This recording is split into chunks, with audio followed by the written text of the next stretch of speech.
Assalamualaikum warahmatullahi wabarakatuh. Warahmatullahi wabarakatuh. Alhamdulillahirabbil alamin. Wassalatu wassalamu ala asrofil anbiya'i wal mursalin wa ala alihi wa sahbihi ajmain. Amma ba'du. Marilah bersama-sama kita panjatkan puji dan syukur kepada Allah Subhanahu wa taala atas nikmat iman dan Islam serta atas perkenannya hingga alhamdulillah pada hari ini kita semua dapat berkumpul di majelis MPO Madrasah Perantau Online. Semoga rahmat dan salam tetap dilimpahkan kepada seorang nabi dan utusannya yang paling mulia, yaitu Nabi besar Muhammad SAW beserta keluarga dan para sahabatnya, karena beliau yang kita nantikan syafaatnya di yaumil akhir nanti. Yang kami hormati Bapak Imam Baiki selaku General Manager Dompet Duafa Hongkong. Yang kami hormati Ustadz Taufik Setiaudin MA yang akan mengisi materi pada siang hari ini. Yang kami hormati seluruh jamaah kajian online yang dimuliakan Allah Subhanahu wa taala. Adapun susunan acaranya sebagai berikut. Pertama, pembukaan. Kedua, pembacaan ayat suci Al-Qur'an. Yang ketiga, sosialisasi media Dompet Duafa Hongkong. Yang keempat, Maudoh Hasanah oleh Ustadz Taufik Setiaudin MA dengan tema Hadis Arba'in 32 larangan membuat mudarat. Yang kelima, tanya jawab. Yang keenam, doa penutup. Untuk menyingkat waktu, marilah acara ini kita buka dengan pembacaan basmalah. Bismillahirrahmanirrahim. Yang kedua, yaitu pembacaan ayat suci Al-Quran yang akan dibacakan oleh Bu Erni Rusmiati. Kepada Bu Erni kami persilahkan.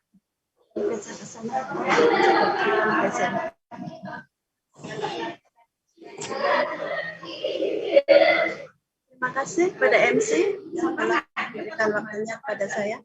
Assalamualaikum warahmatullahi wabarakatuh. Warahmatullahi wabarakatuh.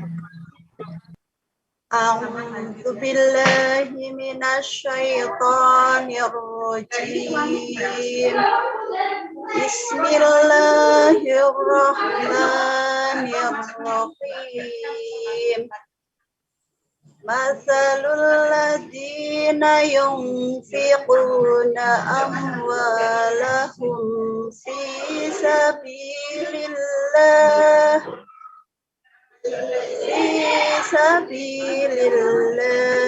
kamasali habbatin ambatat sab'a sanabila fi kulli sumbulatin mi'ata habbah wallahu yudha'ifu liman yasha' wallahu wasi'ul 'alim. Alladzina yunfiquna amwalahum fi sabilillah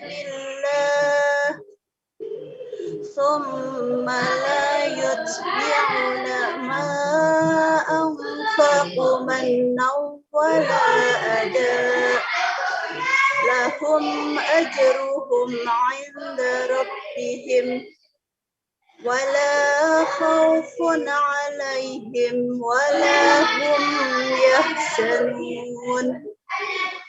Qaulun ma'rufun wa maghfiratun khairum min sadaqatin yatba'uha adha' wallahu ghaniyyun halim. Ya ayyuhalladzina صدقاتكم بالمن والأذى الذي ينفق ماله رئاء الناس ولا يؤمن بالله واليوم الآخر فمثله كمثل صفوان عليه تراب فأصابه وابل فتركه صلدا لا يقدرون على شيء مما كسبوا والله لا يهدي القوم الكافرين ومثل الذين ينفقون أموالهم ابتغاء مرضات الله وتثبيتا من أنفسهم كمثل جنات بربوة أصابها وابل فأتت أكلها ضعفين فإن لم يصبها وابل فطال والله بما تعملون بشير أيود أحدكم أن تكون له جنة من نخيل وأعناب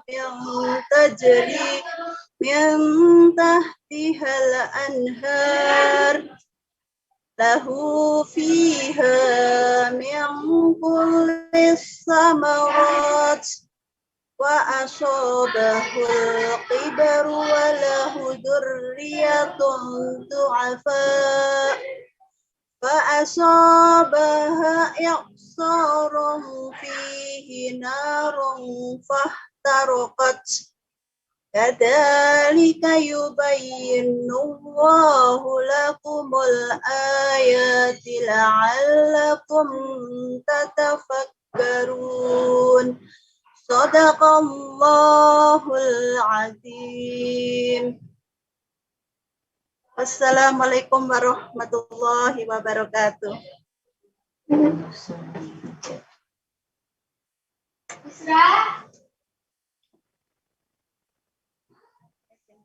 Alhamdulillahirabbil alamin. Semoga dengan bacaan ayat suci Al-Qur'an tadi dapat menjadi pahala bagi yang membaca dan mendengarkannya, serta dapat menjadi penentram hati, syafaat dan cahaya buat kita semua di alam kubur dan di yaumil akhir nanti. Amin. Amin ya rabbal alamin. Acara yang ketiga, sosialisasi media dompet duafa Hongkong. Teman-teman sekalian, acara ini juga disiarkan secara langsung melalui Facebook dan juga rekamannya akan diupload di YouTube Dompet Duafa Hongkong News. Jangan lupa untuk like fanpage Facebook Dompet Duafa Hongkong dan juga subscribe atau berlangganan YouTube Dompet Duafa Hongkong News. Untuk mendapatkan update informasi-informasi bermanfaat dan juga kajian-kajian yang diselenggarakan Dompet Duafa Hongkong. Selanjutnya acara keempat, yaitu pemberian materi yang akan disampaikan oleh Ustadz Taufik Setiaudin MA dengan tema Hadis Arba'in 32 Larangan Membuat Muddarat. Kepada Ustadz Taufik Setiaudin MA, kami persilahkan.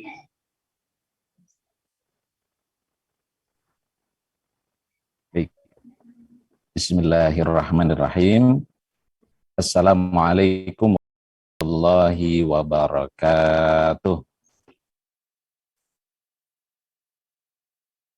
Alhamdulillahirabbil alamin. Wassalatu wassalamu ala asyrafil anbiya'i wal mursalin.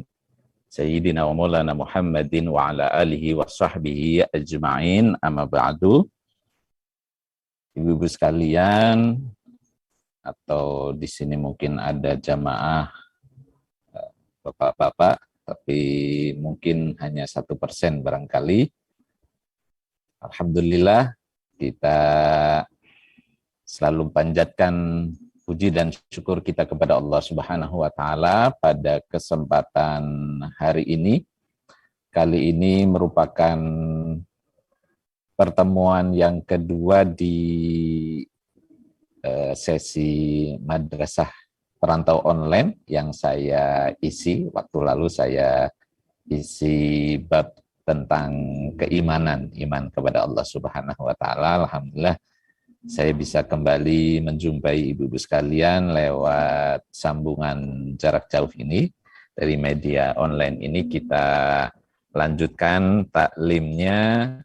Kajian kali ini berkaitan dengan rangkaian dari pembahasan kitab Hadis Arba'in Nawawi, di mana hari ini akan saya sampaikan hadis yang ke-32 di rangkaian kitab Hadis Arba'in Nawawi yang disusun oleh Imam An-Nawawi rahimahullah ta'ala.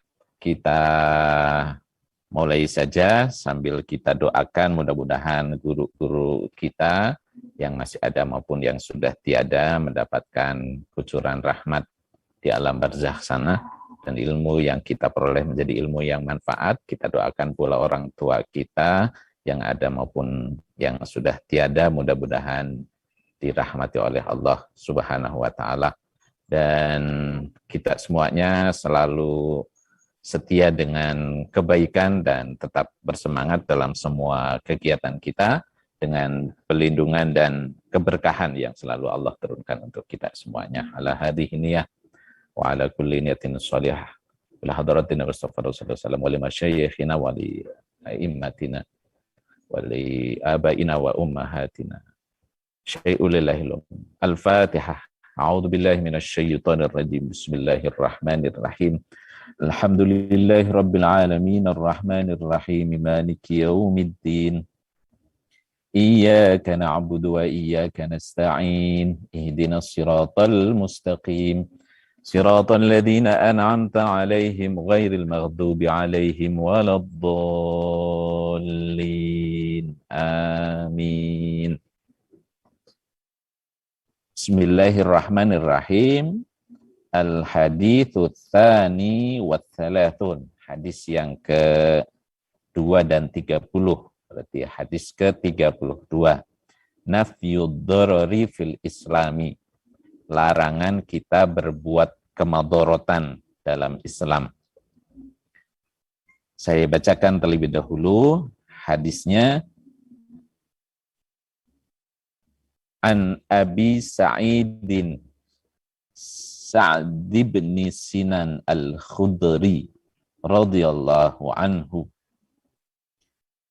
disampaikan oleh sahabat Abi Sa'id. Abi Sa'id panggilannya namanya Sa'd bin Sinan Al-Khudri, atau dalam kajian hadis atau sejarah Islam lebih dikenalnya Abu Sa'id Al-Khudri. Nah, mungkin kita lebih familiar dengan nama itu, Abu Sa'id Al-Khudri, termasuk sahabat yang banyak menyampaikan hadisnya kepada kita semuanya.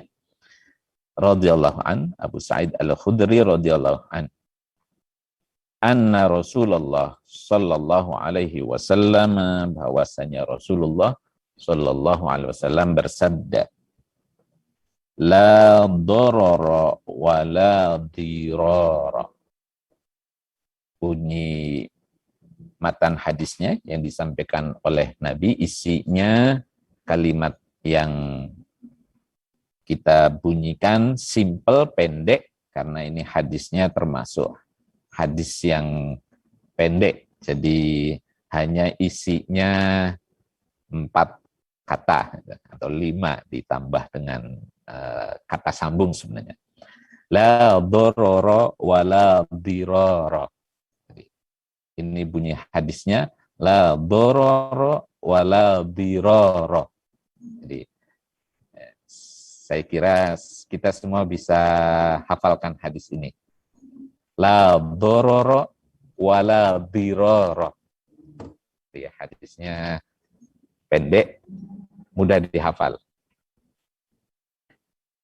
La dororo, saya maknakan secara singkat. La dororo, tidak boleh ada yang memberikan kemudorotan.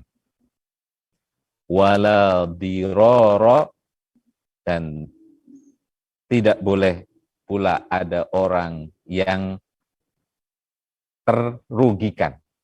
Jadi nanti saya sampaikan penjelasannya di belakang secara lebih panjang. Kita maknai itu dulu. Saya bacakan keterangan di ujungnya di hadis yang ke-32 ini diberikan keterangan oleh Imam An-Nawawi yang menyusun kitab ini. Haditsun hasanun. Hadis ini hasan. Jadi hadis hasan itu status yang kalau kita ketahui dalam kajian hadis atau nanti dalam hadis-hadis sekiranya bisa dipakai sebagai dalil, sebagai hujjah, itu ada tingkatan hadis kualitasnya. Pertama ada hadis yang disebut dengan hadis sahih. Nah, yang kedua namanya hadis hasan. Lalu yang ketiga namanya hadis dhaif. Nah, hadis yang tadi, yang ke-32 ini hadisnya hadisun hasan. Kualitasnya secara umum disimpulkan dari sekian jalurnya oleh Imam An-Nawawi, hadisnya hadis hasan. Hadis hasan itu berarti hasanun itu artinya baik. Nah, baik karena sebenarnya ada yang lebih kuat. Nah, yang lebih kuat itu namanya hadis sahih. Nah, nanti ada yang lemah di bawahnya. Namanya hadis dhaif. Nah, kalau hadis dhaif yang lemah itu tidak bisa dijadikan sebagai hujjah. Tidak bisa dijadikan sebagai dalil. Kalau kita terkait nanti dengan sesuatu yang berkaitan dengan hukum, itu hadis dhaif tidak bisa dipakai. Gitu ya, kecuali nanti dalam hal-hal tertentu yang berkaitan dengan fadilah amal.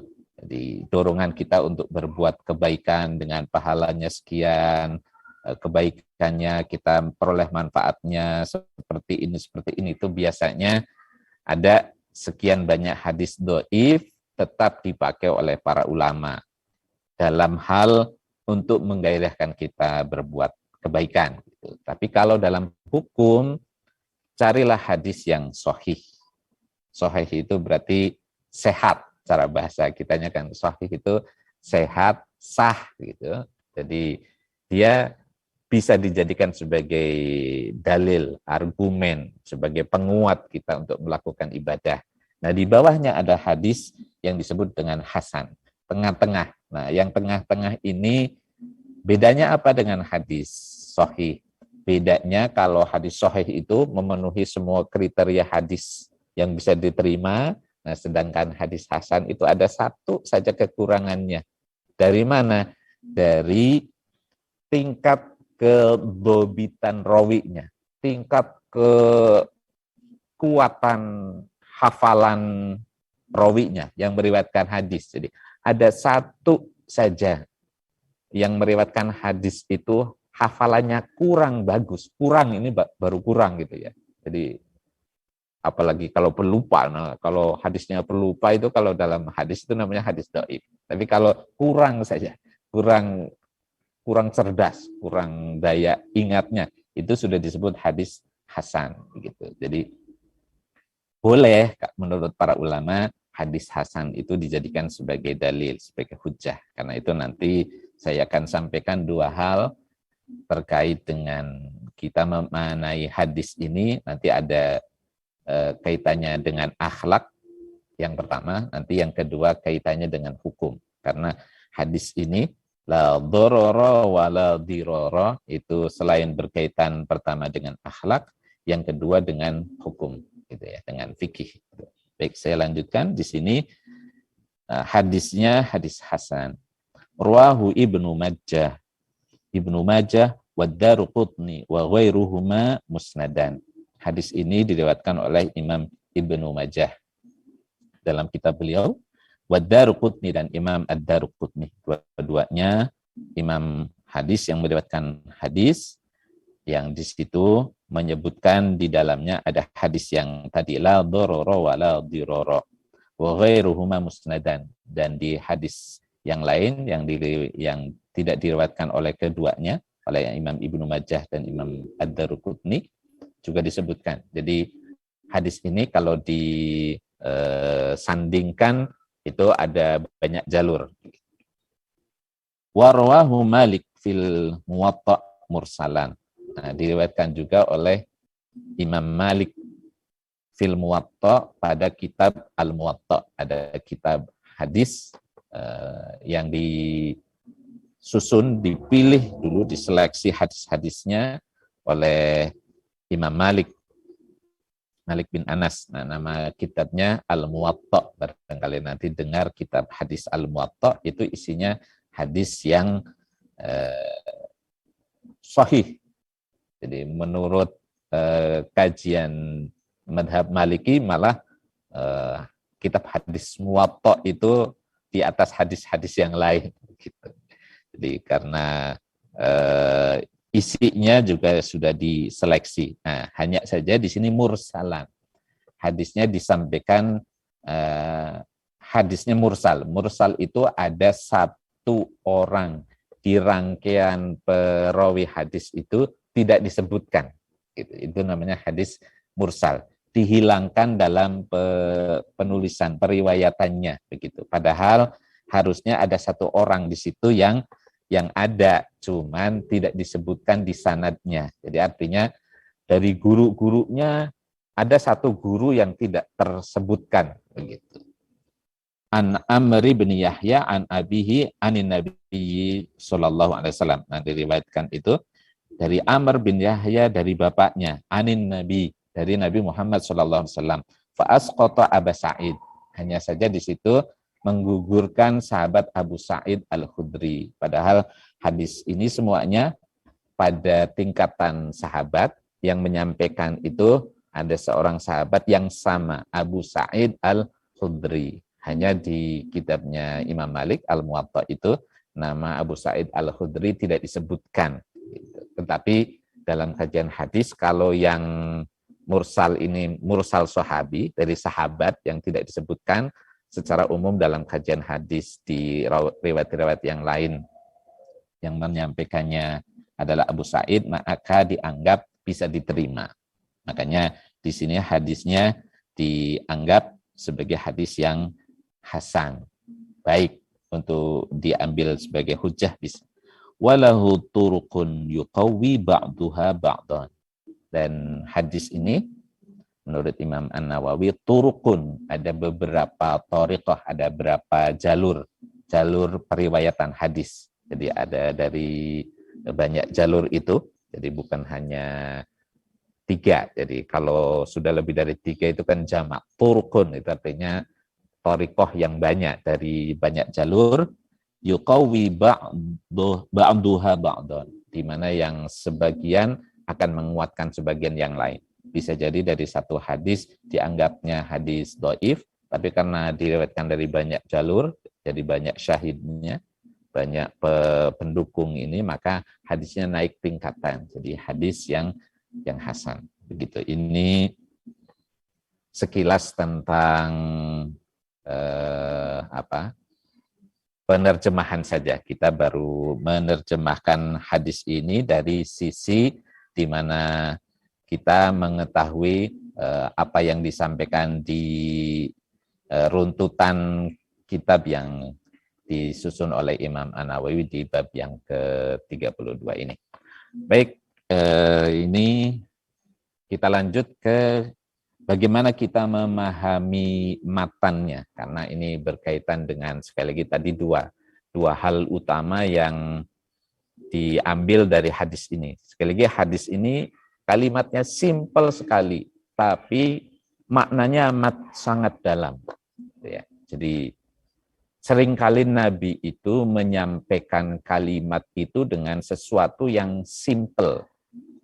Jawami'ul kalim. Jadi kalimatnya itu merangkum dari banyak sisi. Itulah Nabi Muhammad SAW. Beda dengan kita, beda dengan saya hari ini.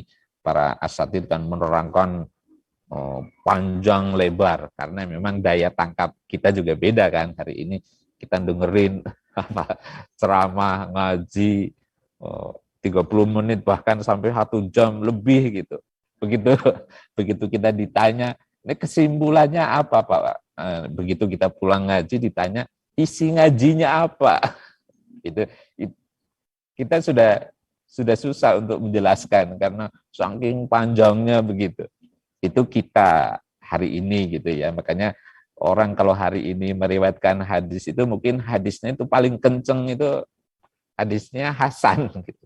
Jadi nggak ada yang hadis sahih. Kalau hadis sahih tadi itu kriterianya yang meriwayatkan itu dobit, pinter.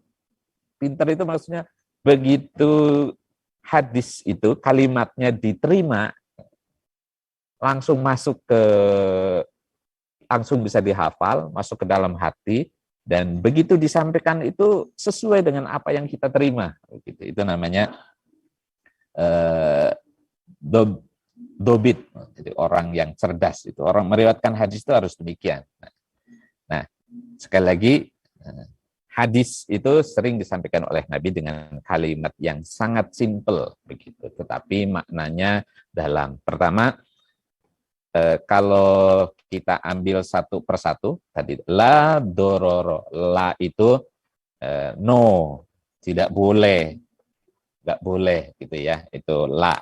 Makanya la itu tidak boleh dibaca pendek, pasti harus panjang, karena nanti beda dengan la yang dibaca pendek tanpa alif. Itu sering ketemu kalau dalam kalimat berbahasa Arab itu artinya jauh, jadi 180 derajat gitu ya. Kalau la itu artinya tidak, tapi kalau la dibaca pendek itu maknanya takkid. Takkid itu meneguhkan gitu ya. Jadi la itu artinya tidak boleh. Dalam Islam itu dororo, tidak boleh ada dororun.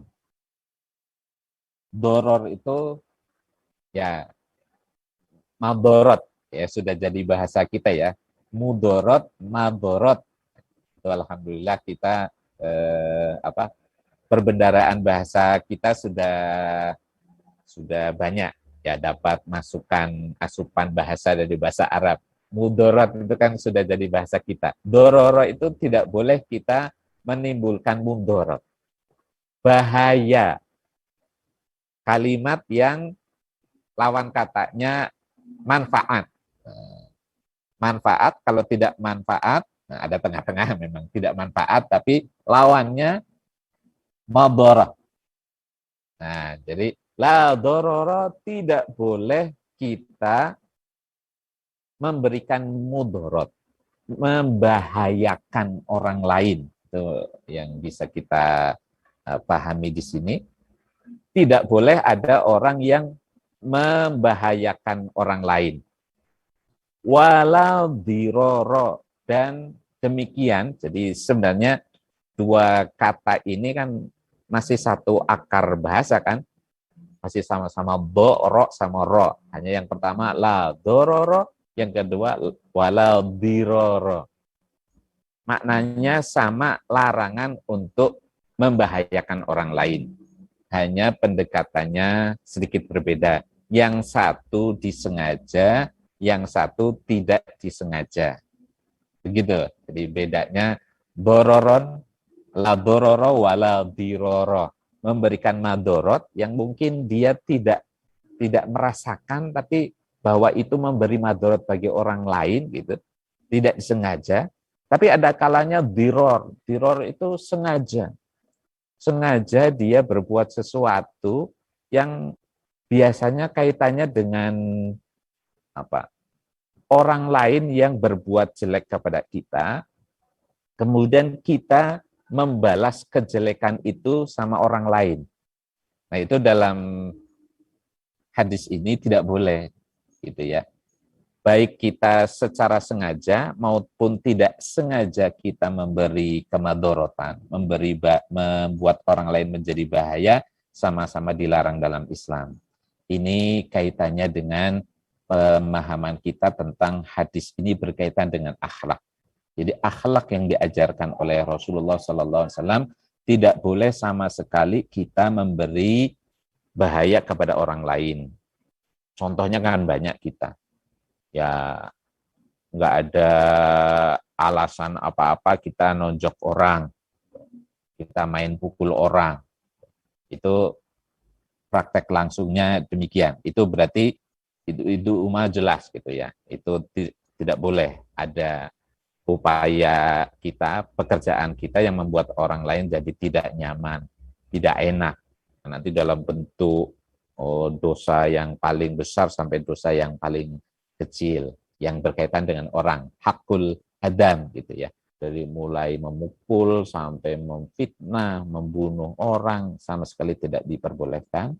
Maupun nanti yang bentuk kedua, kalau kita dipukul, ini saya tanya sama ibu-ibu, kalau kita dipukul sama orang, kira-kira kita harus ngapain gitu?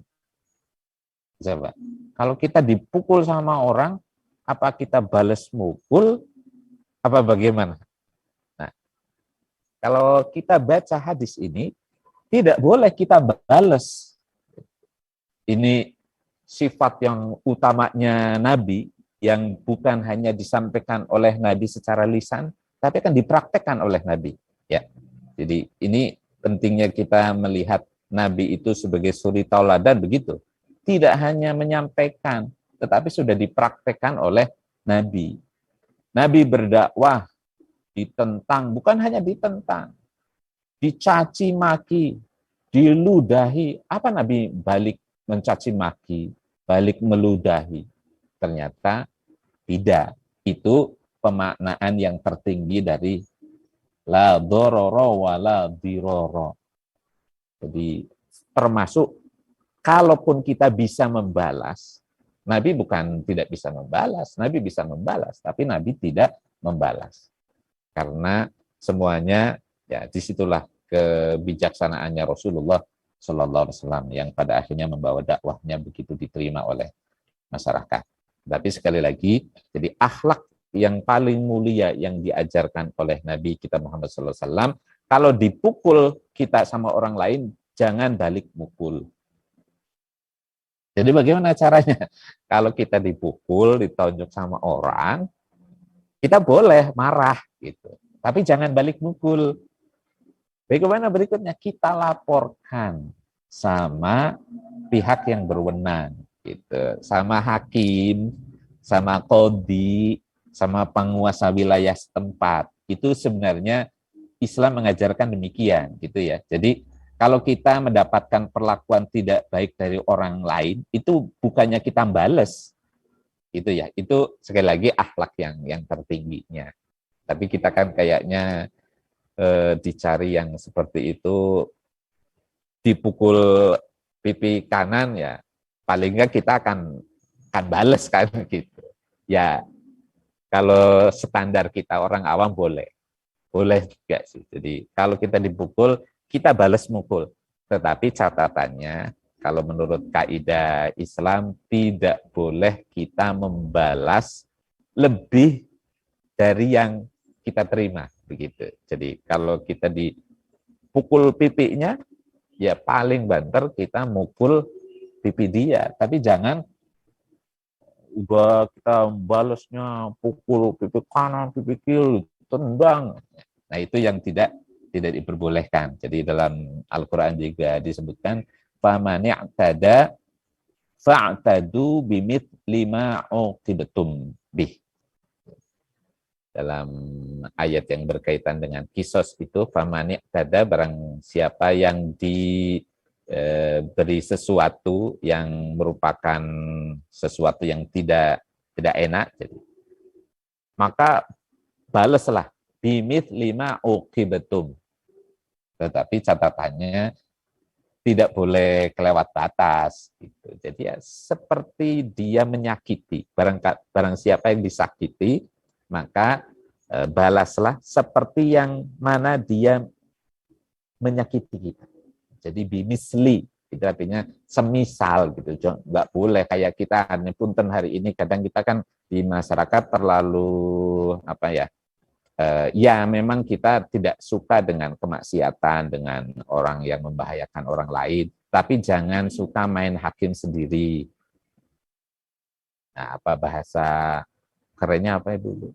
Main hakim sendiri itu ada maling ayam, yang dia curi ayam, tapi bisa jadi yang dia hilang itu sampai nyawa dia. Dia nyuri kambing, begitu ketahuan digebukin sampai mati dia. Ini tidak islami. Ini bukan akhlak Islam. Ini persekusi. Istilah sekarang kan ada persekusi.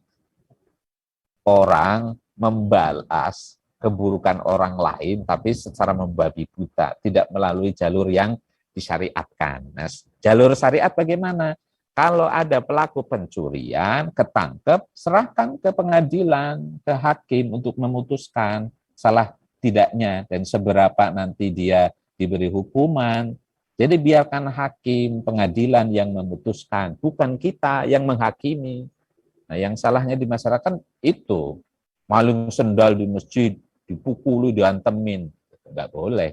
Itu diror itu namanya. Gitu. Jadi kita sengaja membalas keburukan orang, tetapi ya itu akan membawa dampak buruk yang lebih besar gitu. Ya walaupun kadang kita enak gitu lihat maling itu. Tapi secara Islam begitu, la dororo wa la diroro. Tidak boleh berlaku sesuatu yang membahayakan orang lain, yang menjadikan madorot bagi orang lain secara sengaja dan termasuk yang tidak disengaja. Nanti di penghujung kita bisa sedikit bahas kalau tidak disengaja bagaimana. Begitu.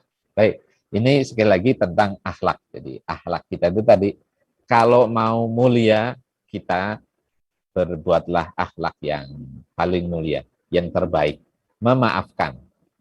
Gitu. Jadi memberi maaf itu akan menjadi sesuatu yang terbaik. Tapi jikalaupun kita membalas perlakuan tidak baik orang kepada kita, maka perlakukan setidaknya setimpal, gitu. Tidak boleh lebih gitu ya. Kalau kita dilempari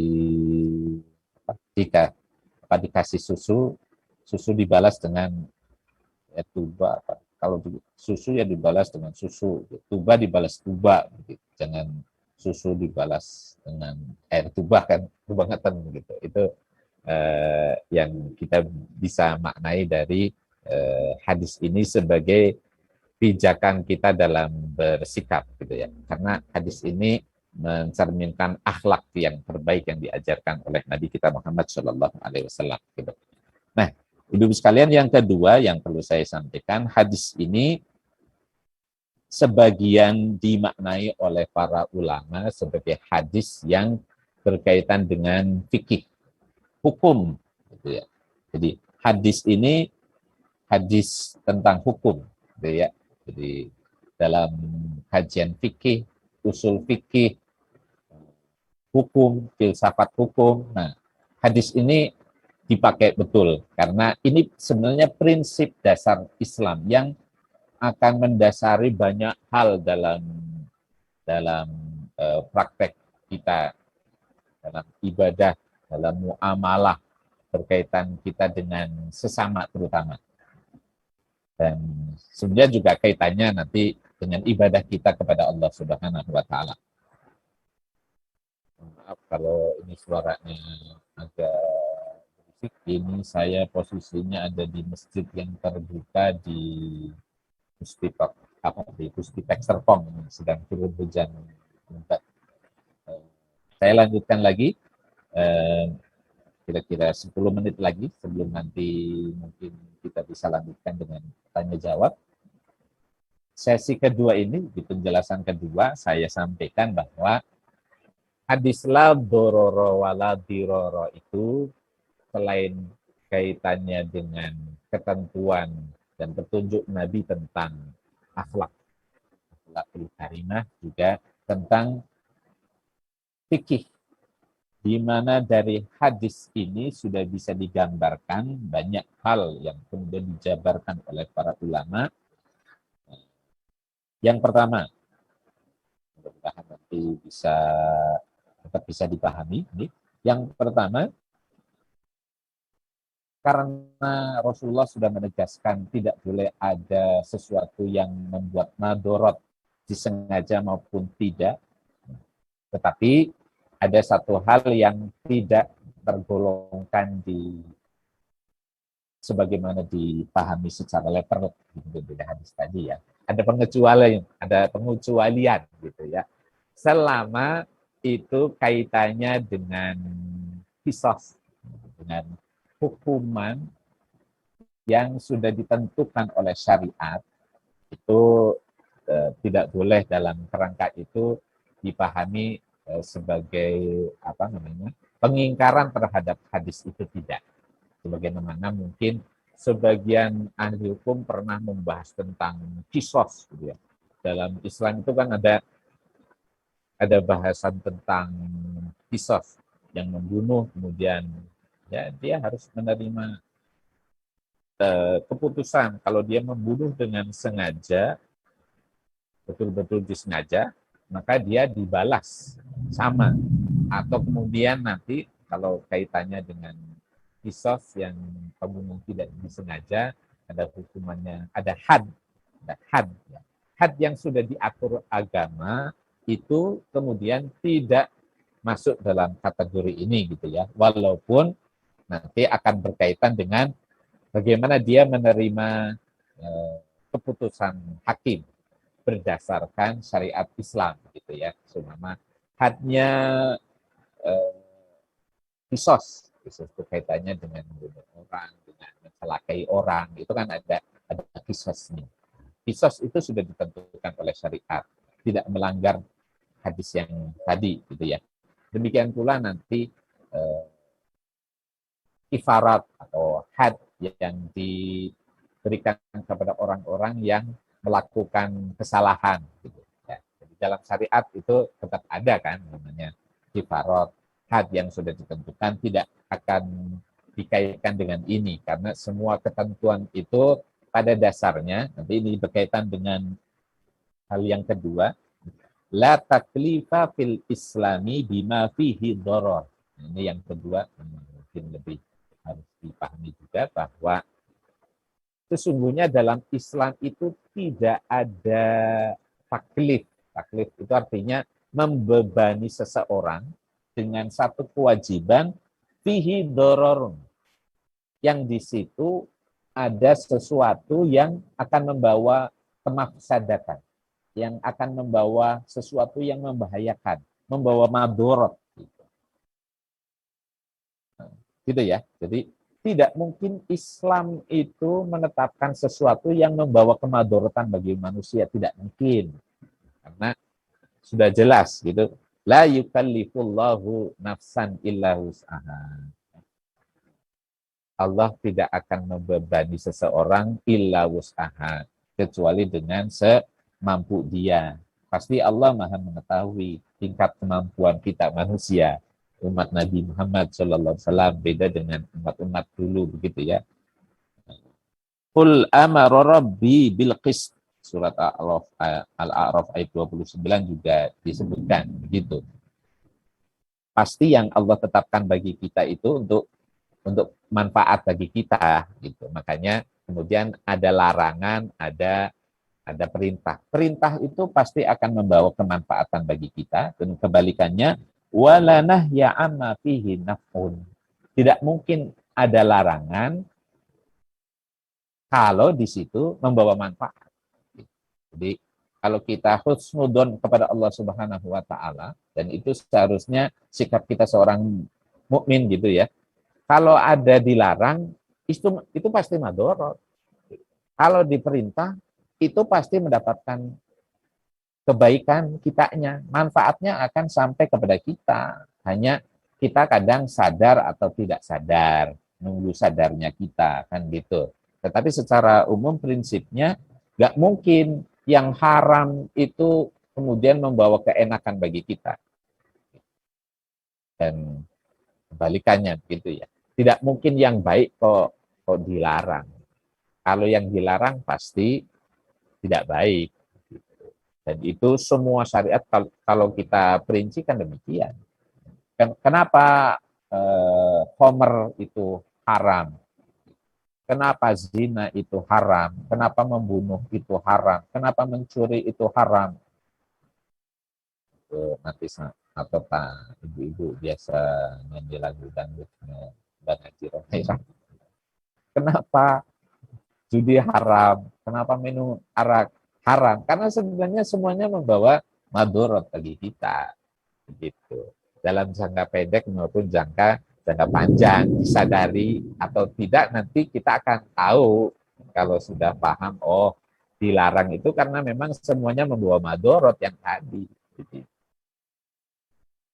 Dan yang baik itu sudah pasti disyariatkan oleh Allah. Kalaupun tidak wajib ya setidaknya mubah. Itu prinsipnya gitu ya, yang tidak boleh dihilangkan dari kita ini. Lalu yang ketiga, Ibu sekalian, dalam fikih itu hadis yang tadi itu punya makna raf'ul haraj, bahwa Islam syariat ini pasti akan meniadakan sesuatu yang membawa kesulitan bagi kita. Ya, jadi syariat itu pasti tidak akan membawa sesuatu yang menyulitkan kita. Gitu ya. Jadi yang dilarang oleh Allah Subhanahu wa taala itu karena memang sudah diperhitungkan.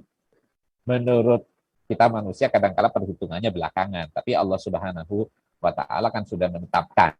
Makanya dalam syariat itu tidak akan ada sesuatu yang memberatkan. Sesungguhnya begitu ya. Makanya banyak rukhsah. Kalau dalam syariat itu kita belajar fikih itu pasti ada kewajiban memang, ada larangan, tapi ada rukhsah. Rukhsah itu keringanan, dispensasi, gitu. Itu prinsip syariat Islam, begitu ya. Jadi kalau tidak ada air untuk wudhu, bisa tayamum, kan? Demikian pula kalau tayamum itu kan menggantikan wudhu dan mandi besar. Mandi besar itu kalau tidak bisa karena sakit, tapi tetap dia harus mandi jinabah, boleh pakai tayamum. Jadi tayamum itu selain menggantikan wudhu, menggantikan mandi. Itu memang nggak ada air, baru mimpi malam atau sesuatu yang membuat dia jadi kena hadas besar. Nggak ketemu air untuk mandi, atau mungkin mandi ada air tapi terlalu dingin. Kalau dingin nanti dia bisa jadi mati. Atau kalau kita sakit, itu namanya rukhsah. Rukhsah itu namanya raf'ul haraj, akan membuang semua yang memberatkan kita, gitu. Musafir dapat dispensasi rukhsahnya kalau puasa Ramadan bagi musafir tidak wajib, hanya nanti digantikan di hari yang lain, kan gitu. Itu namanya raf'ul haraj, menghilangkan sesuatu yang memberatkan, gitu. Bahkan termasuk dalam hal yang lain, umpama orang yang punya hutang. Kalau kita punya hutang kan harus bayar hutang kan. Cuman kalau sekiranya sudah jatuh tempo tidak bisa bayar hutang bagaimana? Kan Islam mengajarkan panadiratun ila maisarah wa inka nadu usratin fanadiratun ila maisarah. Kalau ada orang yang kita kasih pinjaman, dia ada kesulitan, ya ditunggu sampai dia punya kesempatan untuk bisa bayar, sampai dia punya rezeki, begitu. itu rukhsah begitu ya. Jadi Islam itu tidak memberatkan karena pada dasarnya semuanya Islam itu untuk kemaslahatan kita gitu. Dulu di masa Nabi kita Muhammad SAW juga ada orang yang bernadar. Jadi diriwayatkan dalam satu hadis itu ada sahabat yang bernadar nanti kalau dia bisa berhaji dari Madinah ke Mekah dia bakalan jalan kaki. Itu nadar. Nadar kalau waktunya tiba dia bisa lakukan kan sebenarnya dia harus lakukan nadar itu kan jalan kaki dari Madinah ke Mekah. Dari Madinah ke Mekah itu kan sekitar 400 kilometer.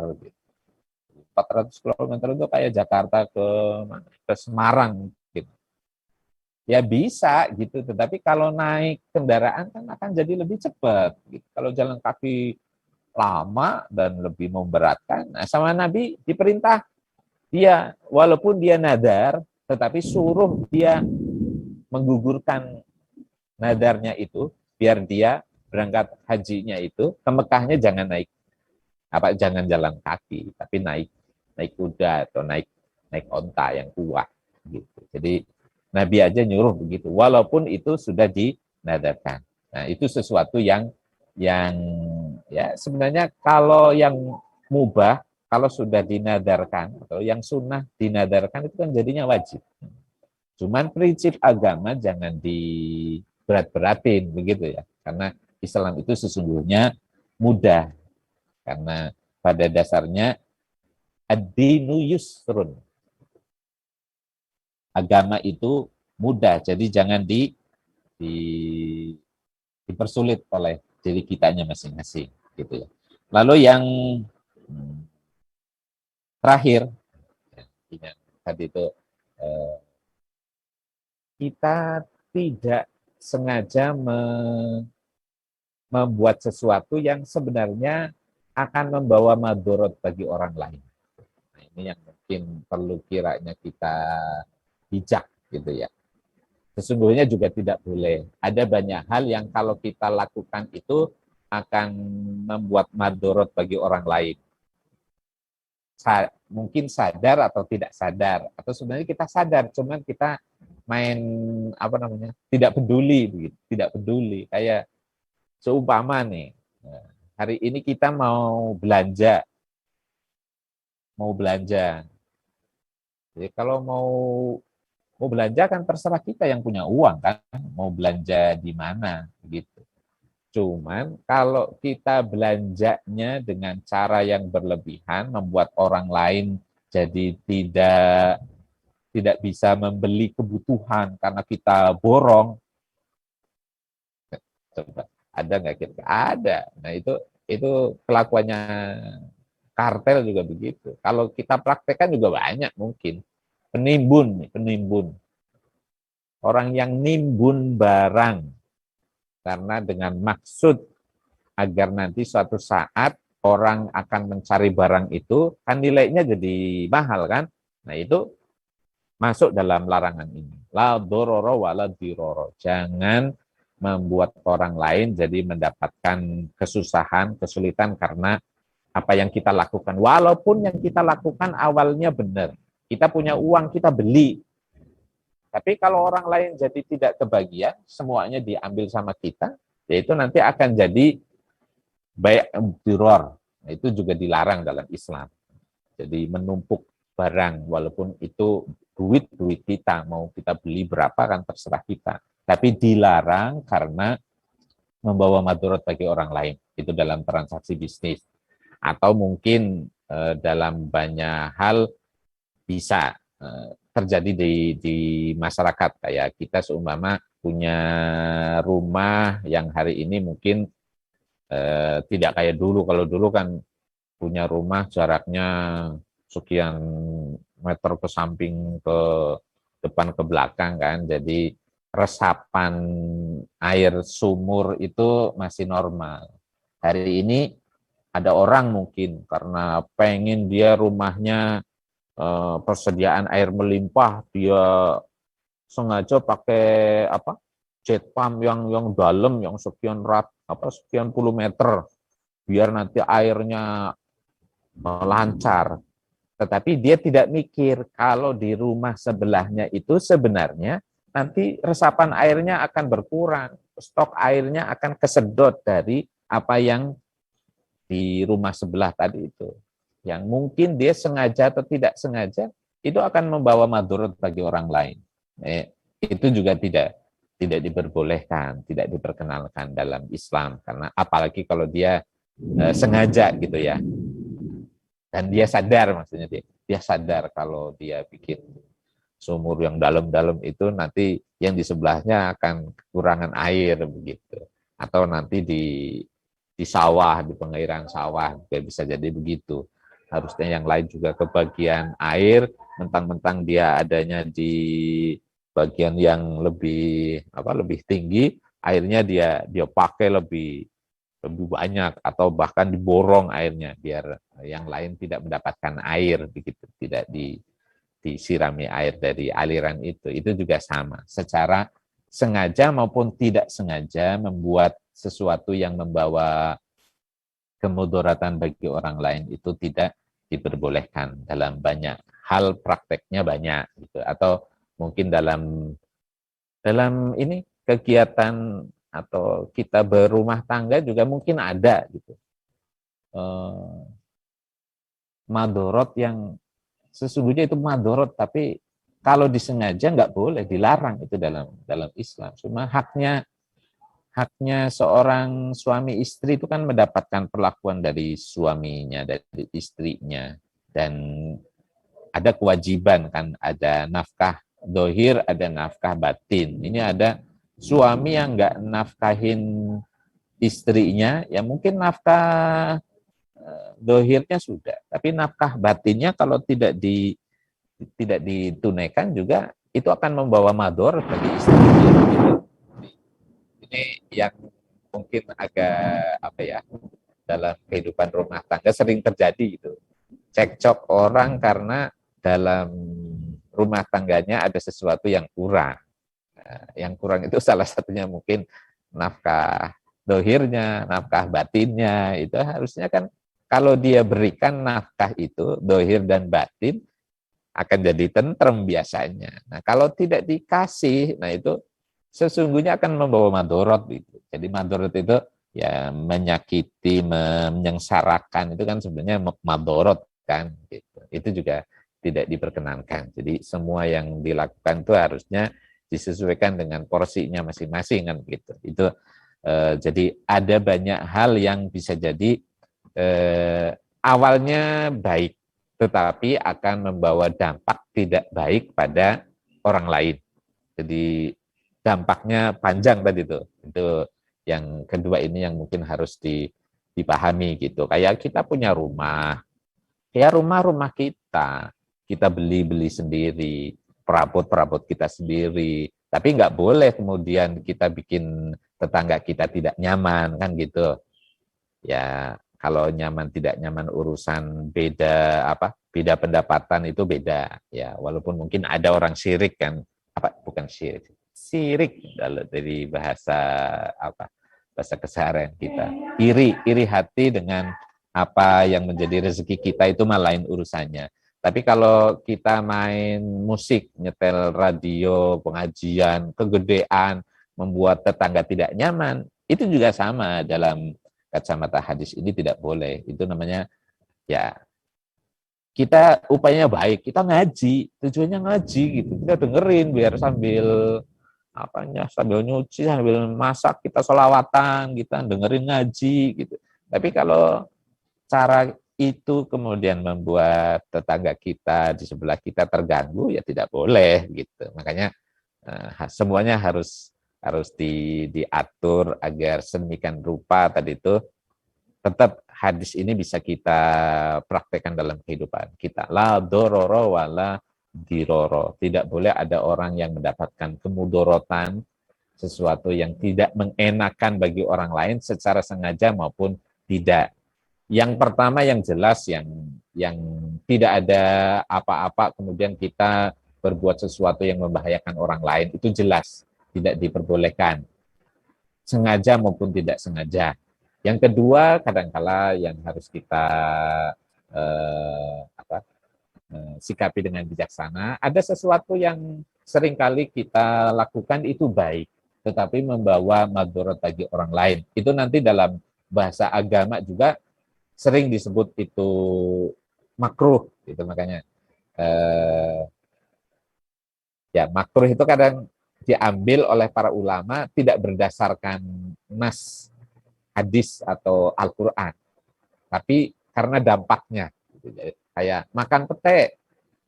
Makan pete itu bagi sebagian ulama menyebutnya makruh. Disamakan dengan dulu Nabi pernah menyampaikan tidak boleh dulu ke masjid orang yang baru makan bawang putih dimasak, itu bawang putih itu baunya menyengat, itu membuat seseorang sholat jamaah jadi tidak nyaman.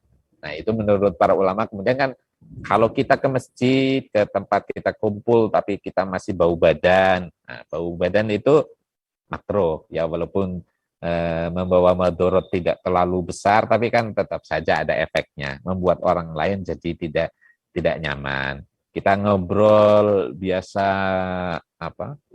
namanya kita ngobrol biar di depan itu merasa nyaman. Kadang ada orang yang ngobrolnya kenceng gitu, tidak nyaman di sebelahnya begitu. Jadi ini sesuatu yang nilainya kadang baik, tetapi kalau cara melakukannya tidak tepat, tidak sesuai, itu akan membawa dampak yang mudarat bagi orang lain. Bahkan termasuk suara adzan, punten kita, terutama kita di Indonesia gitu, yang masjid di mana-mana itu bisa berdiri dengan sangat bebas gitu ya. Jadi negeri yang bebas sekali itu sebenarnya Indonesia. Jadi Ibu beruntung sekali pasti kan kalau melihat Indonesia itu negerinya aman damai. Beda kalau di negeri orang, mau cari masjid aja susah gitu. Ya, bahkan kalau Ibu mungkin pernah ke Malaysia saja, ke Malaysia itu masjid itu jarang, Bu, tidak sebanyak Indonesia. Negeri yang paling banyak masjidnya itu Indonesia begitu. Dan di mana-mana speaker gitu. Dan begitu adzan waktu sholat tiba itu kan semuanya speakernya bebas. Sini bunyi, sini bunyi. Kadang mungkin akan ada orang yang merasa tidak nyaman, tetapi kan itu syiar, tetapi harus diperhatikan juga kanan kirinya, tidak boleh terlalu keras, walaupun itu ya panggilan ada, namanya panggil. Kalau sekiranya orang bisa dengar panggilan itu, tidak harus dengan power yang lebih kenceng, kan bisa dikurangi begitu. Jadi ya itu hal-hal yang secara tidak sengaja bisa jadi akan membuat orang lain jadi tidak nyaman. Itu juga tidak diperkenankan dalam agama kita. Demikian kira-kira Ibu yang saya sampaikan, mudah-mudahan bisa dipahami dan dilaksanakan sebaik-baiknya. Baik, nanti kalau ada pertanyaan monggo disampaikan. Silakan MC melanjutkan. Alhamdulillahirabbil alamin. Semoga apa yang telah disampaikan oleh Ustadz Taufik Setiaudin MA bisa bermanfaat bagi kita semua di dunia wal akhirat, dan semoga apa yang menjadi cita-cita kita seiring ridho ilahi rabbi. Amin. Amin. Acara selanjutnya yaitu tanya jawab. Monggo bagi yang mau bertanya, ibu-ibu jamaah kami dipersilakan.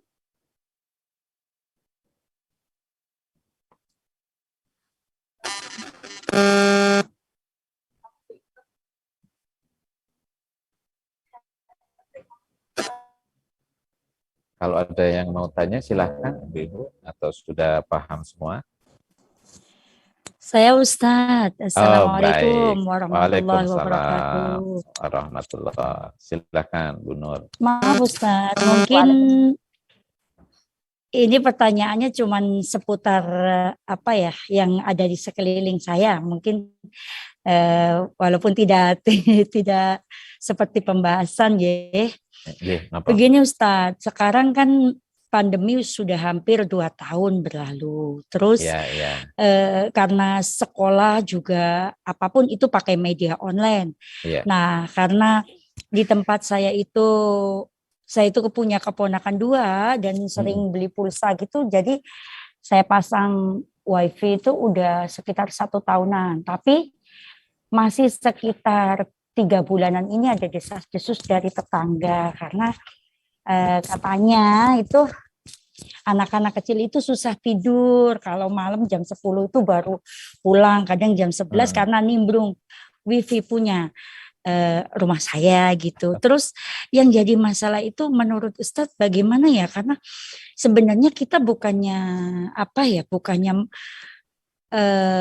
menganjurkan mereka datang atau harus menyuruh mereka pergi, itu kan nggak enak juga, namanya juga anak-anak, tapi orang tuanya itu selalu omongannya itu nggak enak gitu, padahal kita nggak menyuruh mereka datang, mereka sendiri gitu di masjid terdekat atau dilanggar itu kan bisa nyambung gitu Ustaz. Terima kasih Ustaz. Ya. Baik, saya jawab langsung walaupun mungkin ini kasusnya beda-beda ya. Terutama kalau sekiranya kita punya sesuatu yang tidak dimiliki oleh orang lain, kan itu sudah sewajarnya, sepatutnya kita berbagi. Ini kita kan itu udah baik kan. Jadi membagi sesuatu kepada orang lain. Niat kita baik berbagi. Jadi sesuatu yang baik itu sekali lagi belum tentu nanti kalau diwujudkan itu akan menjadi sesuatu yang baik kalau sekiranya mendatangkan madorot. Gitu. Tapi kalau niat ibu sudah baik, sudah dicatat oleh Allah Subhanahu Wa Taala. Nah, bagaimana caranya agar tidak membawa madorot bagi orang lain? Nah, tentu ini bagaimana caranya kita saja mungkin ya, berkaitan dengan seperti tadi, mungkin alangkah lebih baiknya ada pembicaraan yang lebih lebih dekat ya, artinya ada kesepakatan gitu. Jadi biasanya orang akan merasa dipersalahkan itu betul-betul dia salah atau tidak kalau dia melanggar sesuatu yang sudah disepakati bersama begitu. Jadi perlu ada kesepakatan Ibu. Jadi kalau kira-kira apa kesepakatannya begitu ya. Kalau sekiranya boleh sih ya boleh, di sini silakan main atau mungkin sambil belajar. Tapi catatannya apa? Catatannya mungkin nanti dibatasi waktunya hanya sampai jam sekian dan tidak boleh kemudian tidak pamit dulu sama orang tua atau harus ada izin yang pasti gitu ya, atau mungkin dijadwal gitu kan, semua boleh tapi waktunya hanya dari jam sekian sampai sekian, selebihnya silakan pulang. Nah, dan si anak juga menurut hemat saya dikasih kasih tanggung jawab. Kadang anak-anak juga sebenarnya dia kan punya nalar gitu, punya nalar itu artinya dia bisa kita kasih motivasi, lalu kita ajak deal, ajak juga punya kesepakatannya apa gitu. Jadi dia juga nanti punya tanggung jawab.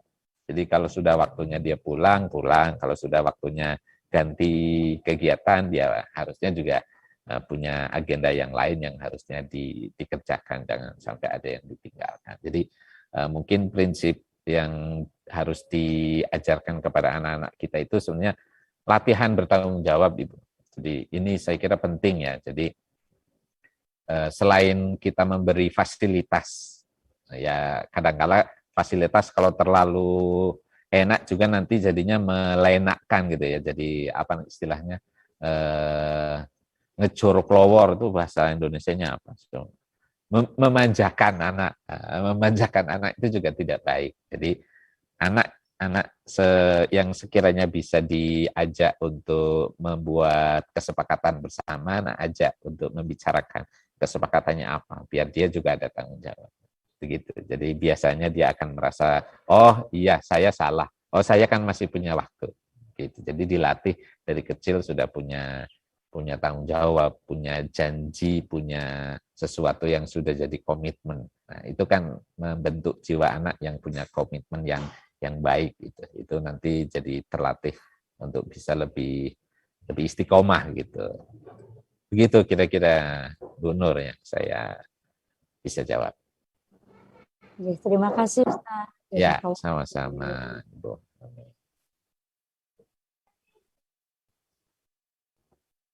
Ada yang mau bertanya lagi?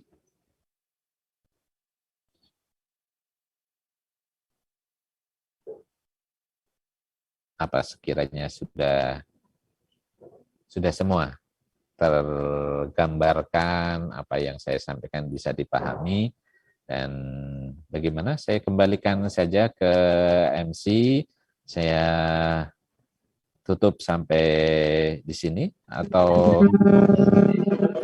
di kolom chat ada pertanyaan itu Ustaz. Oh, baik. Kalau wanita bersuami bekerja di luar negeri bertahun-tahun, tidak pulang kan tidak memberi nafkah batin suami. Istri itu ketika pulang harus menikah lagi atau tidak secara agama? Oh, terima kasih. Ya, baik. Jalinan ikatan pernikahan suami istri itu tidak akan putus kecuali dengan talak, gitu ya Bu. Ini yang harus jadi catatan dulu. Nih, punten. Jadi saya akan mengaitkan dengan akad nikah, dengan hubungan keluarga yang sah itu kan harus dengan akad nikah. Gitu. Akad nikah itu putus dengan talak, atau yang setara dengan talak itu berarti meninggal gitu ya. Tetapi kalau belum ada talak, berarti si istri sebenarnya masih menjadi pasangan yang sah dari suaminya, begitu. Hanya dalam hal-hal tertentu yang berhak mentalak itu kan suami. Nah, gitu. Jadi yang berhak mentalak itu suami, istri tidak. Kecuali si istri mengadukan masalahnya, mungkin ketidakadilannya atau perlakuan suaminya yang tidak sesuai, ke pengadilan. Kemudian hakim memutuskan bahwa dalam hal itu gugatan istri. Istri itu hanya boleh menggugat, tidak boleh memutuskan sendiri, tidak sah gitu ya. Gugatannya itu harus diajukan ke pengadilan. Lalu nanti pihak pengadilan yang akan menetapkan bahwa seorang istri itu bisa mendapatkan talak walaupun suami sendiri tidak mentalak, tapi yang menjatuhkan talak hakim. Jadi itu dulu yang perlu dipahami gitu ya. Jadi kalau sekiranya ada istri yang jauh dari suaminya sekian lama, kalau si suami dalam hal ini memberi izin, walaupun mungkin dia 2 tahun mau 5 tahun pun, kalau keadaannya aman, si suami memberi izin, ya berarti tetap jalinan itu terhubung, akad nikahnya itu tidak putus, walaupun dia tidak berhubungan, tidak ketemu selama belum diputuskan oleh hakim lewat ketok palunya hakim, begitu ya. Jadi kalau si istri nanti pulang ketemu lagi sama suaminya, ya dia masih istri yang sah gitu. Selama si suami tidak mentalak dia, begitu. Jadi tidak usah harus akad nikah baru lagi, nggak usah, gitu, nggak usah. Jadi nikah baru itu berlaku, punten ya. Jadi nikah baru itu berlaku hanya untuk pasangan yang sudah ditalak, lalu kemudian masa iddahnya sudah habis. Gitu. Jadi sudah dicerai pun, sudah jatuh talak, si suami udah mentalak istrinya, masih ada jeda kan, masih ada masa iddah. Masa iddah itu cara gampangnya kalau yang biasa masih haid 3 kali sucian, salah tata kuru. kurang lebih 3 bulan. Nah, kalau baru 2 bulan dia udah mau balikan, mau dirujuk ya dirujuk. Gitu. Hanya nanti kalau masa iddahnya sudah habis, ini baru ditalak 1, talak 2, nah, tapi masa iddahnya sudah habis. Nah, si suami mau balik lagi, istrinya juga siap. Nah, maka dia nikah baru, nikah jadid namanya. Kalau masa iddahnya sudah habis. Gitu. Hanya itu saja. Jadi kalau seperti kasus tadi itu bertahun-tahun tidak pulang, kalau suaminya masih tidak mentalak dia dan istri juga tidak mengajukan gugatan cerai ke pengadilan, dan pengadilan juga belum menjatuhkan talak, maka hubungan suami istri itu masih ada. Walaupun mungkin si istri begitu pulang ke kampung, ketemu suaminya, si bapak udah punya istri yang lain. Gitu. Tapi tetap jalinan suami istri itu masih ada. Baik ibu-ibu sekalian, terima kasih sudah mendengarkan apa yang saya sampaikan. Tadi yang saya sampaikan hadis Arba'in Nawawi, saya ambilkan keterangannya dari kitab Al-Wafi, fi Syarhil Arba'in Nawawi. Dan alhamdulillah di sini sudah kumandang adzan sholat asar. Saya akhiri bersama, dan sebelumnya saya mohon dimaafkan kalau ada salah dan kekurangannya. Kita akhiri dengan bacaan surat Al-Fatihah. Mudah-mudahan kita semuanya diberikan kesehatan oleh Allah Subhanahu wa taala. Al-Fatihah. A'udzubillahi minasyaitonir rajim. Bismillahirrahmanirrahim. Alhamdulillahirabbil alamin arrahmanir rahim maliki yaumiddin. Iyyaka na'budu wa iyyaka nasta'in ihdinas siratal mustaqim. Shiratal ladzina an'amta 'alaihim ghairil maghdubi 'alaihim waladdallin. Amin. Sekedar ini kurang lebihnya mohon maaf. Allahumma taufiq. Wassalamualaikum warahmatullahi wabarakatuh.